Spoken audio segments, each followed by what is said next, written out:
NLCS Game 4 last night. The Braves got to Clayton Kershaw's. They took control of the series, a 10-2 Game 4 win. Marcell Ozuna went deep twice for Atlanta. All right, Nick, what do the Dodgers have to do yet again to get back into the series? Turning out to be a good one.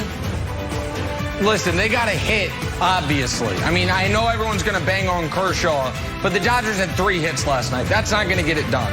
But Brandon, Clayton Kershaw starts in the postseason are Lucy with the football, and I am Charlie Brown. I'm down, I don't know, the equivalent of a 2009 Toyota Camry, betting on Clayton Kershaw in the postseason. This is going to be the night he gets it. He doesn't get it done. It just kills me. I feel bad for him. I think the Dodgers win tonight. You said he was the greatest pitcher ever a couple days ago. That's what you just said, and now you're crushing him. I said he might be the best pitcher of the last 50 years, but he needs to be better in the playoffs. Prediction. I predict that they score another 11 runs in the first inning. Prediction. What? Oh, like wow. they did Game 3. Wow. That's a hell of a take. Yes. That's a way to be out on a limb. All right. That's where all the fruit is. I'll take the other side. Let's talk yesterday's big NBA news now. The Clippers have found a coach. He's a good one. He's a familiar one. LA tapping Ty Lue to take over a team that came woefully short of a title this year. Ty knows a thing or two about leading a team to a title in his first season. Got to the finals 3 straight seasons in Cleveland before moving on to LA. Of course, then he had LeBron. Now he has Kawhi. And now we have Chris Broussard. All right, Broussard, good morning. Thanks for being with us. Gotta ask, will anything change for the Clippers now that they have hired Ty Lue to be their new head coach? Absolutely. Look, whoever they had hired, if Kawhi Leonard, Paul George, and those other players who will be back have competitive bones in their body, they were going to come back humbled and motivated to redeem themselves. They were the biggest disappointment of the season. So they got to come back as competitors, more humble, ready to work harder, ready to develop more chemistry. Kawhi's got to do away with at least some of the load management. So I think that's a plus. But then let's bring in Ty Lue. One thing I consistently heard about Doc Rivers was that he would not hold his stars accountable. And that rubbed the other players the wrong way and disrupted the chemistry. Now Ty Lue, everyone says about Ty, he is not afraid to hold superstars accountable. If he held LeBron James accountable, he can hold Kawhi Leonard and Paul George accountable. That in and of itself will be a big help. We know the team has talent. There's no question about that. I think this is a good move for the Clippers. I'm not ready to make a prediction yet, but I think they'll be better this year than they were last year. All right, let me start with Ty. I am so happy for Ty Lue. He is a great guy. He's an excellent coach, and he held out for what he deserved salary-wise and contract length-wise, and it worked out to his advantage. And he still gets to live in L.A., and unlike if he were coaching the Lakers, his seasons are going to be about a month shorter than if he were coaching the Lakers. Yeah. So it's more money and less work. So that's good. So I'm happy for my buddy Ty. Now, as far as how much of an impact will this make, Chris Broussard, I have a very quick question for you. You've been on television for, I don't know, 15, 20 years. How many times you've been late to a show? God, I don't even know if maybe once. Never? Maybe once. I don't know. Okay. Yeah, all right. Maybe never. So I would say for us to see a cultural shift with the Clippers, I would say step one for Ty Lue is to tell Kawhi, you either got to move from San Diego or you got to set the alarm clock a little bit earlier. Because what was discussed in the Joe Von Buha athletic report was one of the reasons folks on the Clippers felt Kawhi got special treatment was he couldn't even be bothered to show up to team flights on time all the time. So it wasn't just load management. It wasn't just practice when you want to practice. It's everyone's waiting on you to get here. And so it's one thing if Kawhi Leonard, Brandon, doesn't want to be a vocal leader. Yep. That's not who he is. Fine.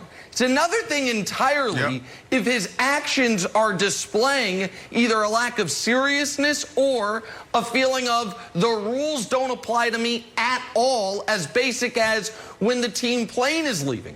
And I do think Broussard is absolutely right, Brandon, that it starts with Ty holding him accountable for those things at the very least if they're going to have a cultural shift in Los Angeles with the Clippers, Brandon. But Broussard, I don't think they need a full demolition, because if they did, I think Ty Lue would have gone and joined the Pelicans with David Griffin. I think he looked at it and said, like, you know what? We just need a slight remodeling. We need to move 10%, and I think I can do it just like I did it with the Cavs. I think the Chauncey hire, it didn't get the big headline, but I think it's a very important hire. Like, I got to work with Chauncey a lot at NBA Countdown. If Chauncey was like, hey, Kevin, we're going to go to Mount Everest, I'm like, all right, I'll follow you up Mount Everest. He's that type of leader. I've talked to him about, like, personal stuff, career stuff. I've talked to him about what it's like to own a Wendy's franchise, which he owns a few of. The other good, interesting thing about not just how he's going to relate to Paul George, you think about it, Broussard, there's only been 31 guys who have won Finals MVP.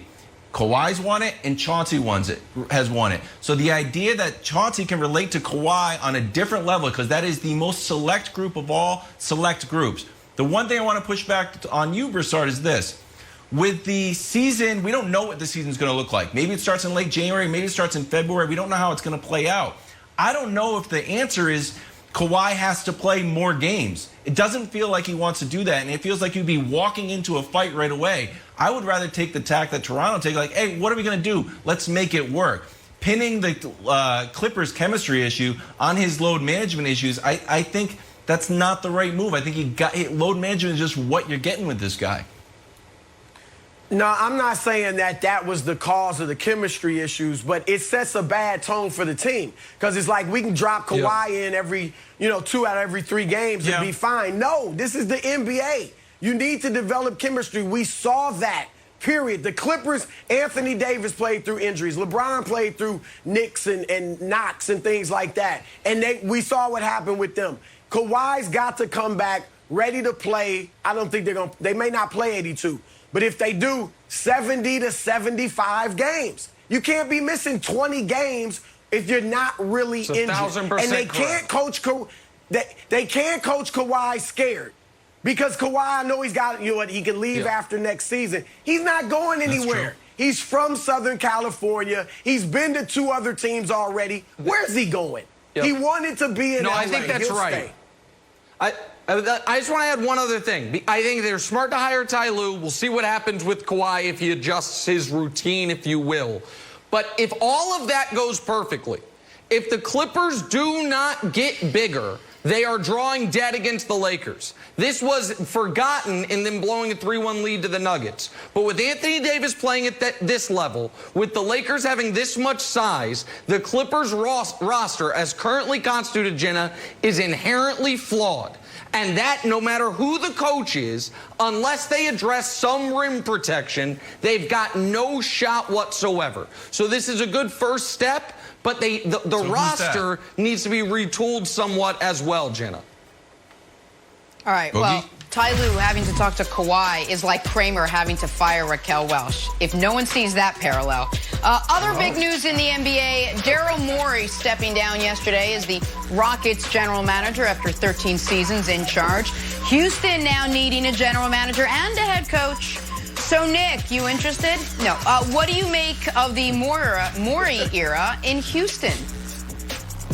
Listen, they never quite got over the hump. But here are some facts about Daryl Morey. Daryl Morey, since they acquired James Harden, the Rockets made the playoffs every single season. They are the only team in the end over that span.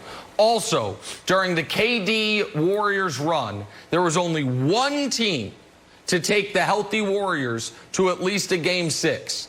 And that was the Houston Rockets, who were up 3-2 in that series until Chris Paul pulled his hamstring, and they end up losing the series. He did not ultimately achieve his final goal, Broussard. But I think if anyone were to call this time a failure, they are totally missing the point. And the Rockets have the second best winning percentage in the NBA in his tenure. They never bottomed out, and he kept retooling. So I think he's an excellent GM. I think he's going to take some time away from the game and then probably come back and retool another team. But that's how I'll remember the Morey era of Broussard. Nick, it was ultimately a failure, all right? Daryl Morey's a good GM, all right? But it was a failure. You were there 13 years. You got to 2 conference finals, never got to the NBA finals, let alone won the championship. That was the charge. All the money they spent, all the superstars they brought in, 2 conference finals? If this was Washington, Charlotte, that'd be acceptable. Houston has always been a stellar franchise. They've never been a joke. They've had some of the best players in NBA history. They made 4 finals, won 2 of them before Daryl Morey got there. So just making them relevant, cute, sexy, and in the playoffs for 8 straight years, that's not enough in Houston. They were the best team in basketball in 2018. They had the best record. They were 3-2 on the Warriors, and their second best player tore his hamstring. Listen, I get that's it. Like it counts the rings. It's all that matters. The best team. It's all that matters. No, yes. Nobody got hurt on the Clippers. They didn't have the best record in basketball. It's nothing like that's fine. No. It's not that rings don't matter, but if rings are all that matter, that's fine. I got it. No, I get it. Did they get to the finals? I understand. It's all that matters. Did they even get to the finals? No, because they went up against an all-time dynasty. We got to run. Thanks for watching. Subscribe here to get the latest from the show. Also, be sure to check out more of the best clips from First Things First, or go watch a few segments from our other shows on FS1.